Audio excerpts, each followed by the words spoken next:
తాడిపత్రిలో కేతిరెడ్డి పెద్దారెడ్డి వర్సెస్ జేసీ ప్రభాకర్ రెడ్డి. ఏదైతే వీళ్ళిద్దరి మధ్య వర్గపోరు ఉందో అది ఇప్పట్లో తెగేటట్టు అసలు కనపడిన పరిస్థితి. అసలు కారణం ఏంటో ప్రజలందరికీ కూడా తెలిసిందే. గత 5 సంవత్సరాలు అంటే వైఎస్ఆర్సీపీ అధికారంలో ఉన్నప్పుడు ఏ విధంగా జేసీ ప్రభాకర్ రెడ్డిని ఊర్లోకి అడుగు పెట్టనివ్వలేదో ఇప్పుడు వైఎస్ఆర్సీపీకి సంబంధించిన కేతిరెడ్డి పెద్దారెడ్డి తాడిపత్రిలో అయితే అడుగు పెడుతున్నారు. మరి నిన్న ఘర్షణ ఎందుకు జరిగింది, పోలీసుల మీద వైఎస్ఆర్సీపీ దాడులు చేసిందని చెప్పేసి వార్తలు అయితే వస్తాయి. ఈ అంశం గురించి మరిన్ని విషయాలు తెలుసుకోవడానికి మనతో పాటు ఉన్నారు సీనియర్ జర్నలిస్ట్ దుర్గాకుమార్ గారు. సార్ నమస్కారం అండి. నమస్తే వెంకట్, మన వీక్షకులకు కూడా. సార్ మొత్తానికి పోలీసుల మీదే వైఎస్ఆర్సీపీకి లేదా కేతిరెడ్డి పెద్దారెడ్డికి చెందిన అనుచర వర్గం వాళ్ళందరూ కూడా చాలా పెద్ద ఎత్తున దాడిలోకి తెగబడ్డారు. అంటే చాలా అక్కడ వర్గపోరు మొదలవుతుంటారు. పోలీసులు అదుపు చేయడానికి వచ్చిన నేపథ్యంలో వీళ్ళు ఇంకా పోలీసుల మీద తిరగబడ్డారని చెప్పేసి ఆ విజువల్స్ అన్ని కూడా వస్తూ ఉన్నాయి. మొత్తానికి జేసీ ప్రభాకర్ రెడ్డికి వీళ్ళిద్దరి మధ్య వర్గపోరు ఎలా అడ్డుకట్టబడి అసలు ఏం జరిగిందంటారు, ఏమంటారు? వాళ్ళైతే ఏం మాట్లాడుతుంటే వైఎస్ఆర్సీపీ వాళ్ళు పోలీసులు ఏకపక్షంగా వ్యవహరిస్తున్నారు, జేసీ ప్రభాకర్ రెడ్డి మాట్లాడుతున్నారు అని చెప్పేసి మాట్లాడుతున్నారు. అసలు విషయాలు ఏంటి?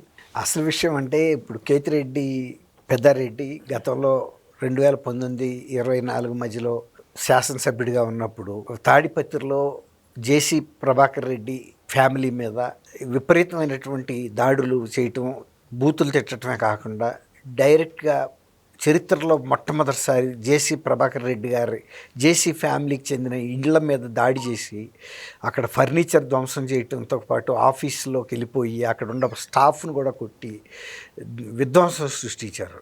నిజానికి అది జేసీ ఫ్యామిలీలకు సంబంధించి ప్రభాకర్ రెడ్డి కానీ దివాకర్ రెడ్డి కానీ ఏనాడు కూడా వాళ్ళు ప్రత్యర్థుల మీద వ్యక్తిగతమైనటువంటి విమర్శలు చేశారేమో కానీ, లేకపోతే ఎన్నికల సమయాల్లో సవాళ్ళు ఇసురుకున్నారు కానీ ఎప్పుడు ఇట్లాంటి భౌతిక దాడులకి ఇళ్ల మీదకి వెళ్ళి దాడులు చేసిన పరిస్థితి అయితే లేదు. మొట్టమొదటిసారిగా అది కేతిరెడ్డి పెద్దారెడ్డి ఆ సాంప్రదాయాన్ని తాడిపత్రిలో సృష్టించాడు. తాడిపత్రిలో ఉన్నాయి ఇది మన ఈ ఫ్యాక్షన్ రాజకీయాలు, కానీ ఒక ఉందాతనంతో నడిచినాయే తప్ప ఇటువంటి అరాచకమైనటువంటి అవమానకరమైన పరిస్థితుల్లో ఇళ్ల మీద దాడి చేసుకోవటం, మహిళల మీదకి వెళ్ళటం అనేది అసలు రాయలసీమ చరిత్రలో కూడా జరగల. అట్లాంటి అవమానాలు కూడా ఆ రోజున జేసీ కుటుంబం పడింది. ప్రభాకర్ రెడ్డి గారు వెళ్ళి పోలీస్ స్టేషన్ ముందు కూడా ధర్నాలు చేసినా ఏం చేసినా కేసులు కూడా బుక్ చేయలేదు.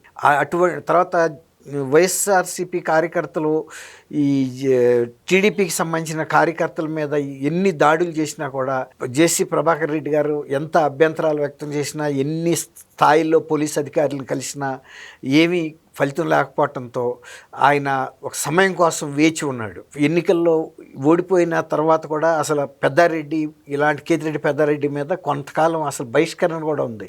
తాడిపత్రిలో ఆయన ఎంటర్ అవ్వకుండా కూడా పోలీసులు నిషేధాజ్ఞలు పెట్టిన సందర్భం ఉంది. వాటిని ఉల్లంఘించి కూడా ఆయన అనేకసార్లు తన ఇంటికి అక్కడికి వచ్చాడు. మరి గతంలో అదే జేసీ ప్రభాకర్ రెడ్డి కడప జైలు నుంచి వస్తున్నప్పుడు కూడా మధ్యలో అడ్డుకుని దాడులు చేసిన సందర్భం ఉంది. ఇవన్నీ కూడా ఆయన పడ్డాడు. కానీ ఇవాళ అధికారంలో లేకపోయినా కూడా పెద్దారెడ్డిదే పైచేయి అన్న రీతిలో వ్యవహరించడం ప్రభాకర్ రెడ్డి గారికి మింగుడు పడని సమస్యగా తయారైంది. మొన్న మధ్య కూడా పోలీసులు అతన్ని ఎందుకు ఇక్కడికి రాణిస్తున్నారు, ఎందుకు నిషేధాజ్ఞలు అమలు చేయట్లేదు, అసలు అతన్ని ఇక్కడికి రావడానికి వీల్లేదు, భయోత్పాతం సృష్టిస్తున్నాడని పోలీస్ స్టేషన్ ముందు నిరసనగా స్నానం కూడా చేశాడు. అవును, అవన్నీ కూడా ఆయనకి ఆవేశం, అంటే బాధ, పోలీసులు ఏం చర్య తీసుకోవట్లేదని. తర్వాత వీళ్ళు దీనికి తోడు వైఎస్ఆర్సీపీ వాళ్ళు ఒక ధర్నా కార్యక్రమం అని పెట్టారు తాడిపత్రిలో.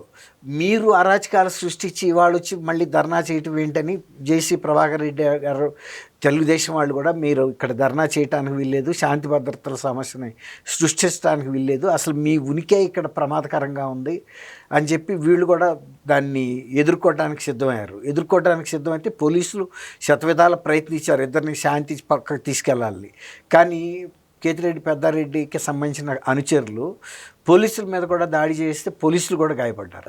ప్రభాకర్ రెడ్డి గారు కూడా చాలా స్పష్టంగా పోలీసులకి పబ్లిక్ కూడా అప్పీల్ చేశాడు. కేతిరెడ్డి పెద్దారెడ్డి అనే అతనికి రాజకీయంగా అసలు తాడిపత్రిలో ఉండే నైతిక హక్కు లేదు, అతను ఈ తాడిపత్రిలో ఉండే సాంప్రదాయాలు కానీ లేకపోతే విలువలు కానీ అన్ని తుంగలో తొక్కి ఇలాంటి నీచమైన దాడులు చేస్తూ ప్రజల్ని, తర్వాత ప్రతిపక్ష అంటే అధికార పక్షంగా ఉన్న మమ్మల్ని కూడా ఇవాళ అతను భయపెడుతున్నాడు, ఇలాంటి కుసంస్కారాన్ని క్షమించడానికి వీలు లేదని చెప్పి ఆయన కూడా చాలా బహిరంగంగా ప్రకటించాడు.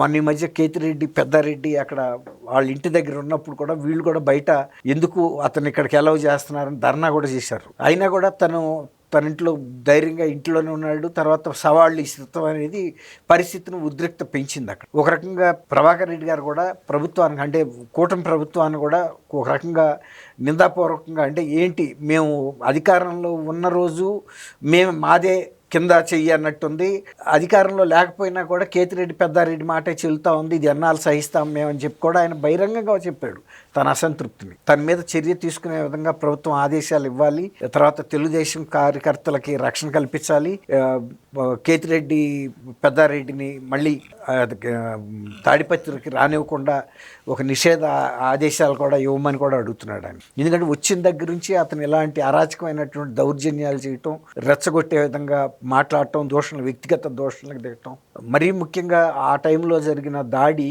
చాలా అంటే అప్పుడు దివాకర్ రెడ్డి గారి ఆరోగ్యం కూడా బాగా, ఆయన అసలు చాలా వరకు బయటకు రాకుండా ప్రశాంతంగా గడుపుతున్నప్పుడు కూడా ఆఖరికి ఆయన వేసుకునే మందులు అవన్నీ కూడా పగలగొట్టేశారు. తర్వాత ఆయనకి వ్యక్తిగతంగా సహాయకులుగా ఉన్న వ్యక్తుల మీద కూడా దాడులు చేసేటప్పటికి ఆయన నిస్సహాయుడైపోయాడు. అంటే ఏమి ఆయనకి మందులు ఫుడ్ టైంకి అందించే వ్యక్తుల మీద కూడా దాడులు చేశారు.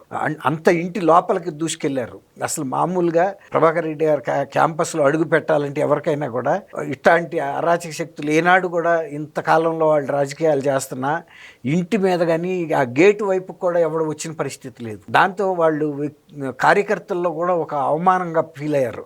జేసీ గారు లాంటి కుటుంబం మీద ఇంట్లోకి వచ్చి ఇంత దౌర్జన్యం చేస్తారా అనేది ఆ బాధ ఇప్పటికి కూడా వాళ్ళకి కడుపులో తిప్పుతానే ఉంది. కాబట్టి పోలీస్ అధికారులు కూడా వీలున్నంతవరకు ఆ రోజున సిచ్యువేషన్ని ఇద్దరిని కూడా శాంతపరిచి ఇద్దరిని చెరొక వైపు పంపిద్దామని చూసినా కూడా పెద్దారెడ్డి చేసిన ఈ రెచ్చగొట్టే ధోరణితో కార్యకర్తలు పోలీసుల మీద కూడా వెళ్ళారని కూడా చెబుతున్నారు. విజువల్స్ కూడా స్పష్టంగా కనపడుతున్నాయి. ఇప్పుడు ఇదివరకట్లాగా నోటితో చెబితే నమ్మే రోజులు కాదు కదా. ఇవాళ అన్ని దృశ్య మాధ్యమాలు వీడియోలు తీస్తున్నారు, యూట్యూబ్లో వాళ్ళు ఉన్నారు, మెయిన్ ఛానల్స్ ఉన్నారు, బయట వీడియోగ్రాఫర్స్ ఉన్నారు, తర్వాత ప్రతి వాళ్ళ చేతిలో సెల్ ఫోన్లు ఉంటున్నాయి, వాళ్ళు కూడా తీస్తున్నారు. దీనివల్ల ఆ దృశ్యాలు చూస్తేనే అర్థమవుతుంది అంటే పెద్దారెడ్డి ఏ విధంగా తెగబడి ప్రభాకర్ రెడ్డి గారు అంటే ఒక రకంగా ఏంటంటే దివాకర్ రెడ్డి గారు ఆరోగ్యం పెద్ద బాగుంటలేదు, ప్రభాకర్ రెడ్డి గారు కూడా వయోధికుడు అవుతున్నాడు. కాబట్టి నేను వాళ్ళ మీద ఇచ్చున్నాడు పెద్దారెడ్డి, కాబట్టి నేను ఏ దౌర్జన్యమైనా చేసి సమర్థించుకోగలుగుతాననే ఒక ధైర్యం కనపడతా ఉంది. Okay, thank you sir. Thank you మన వీక్షకులు.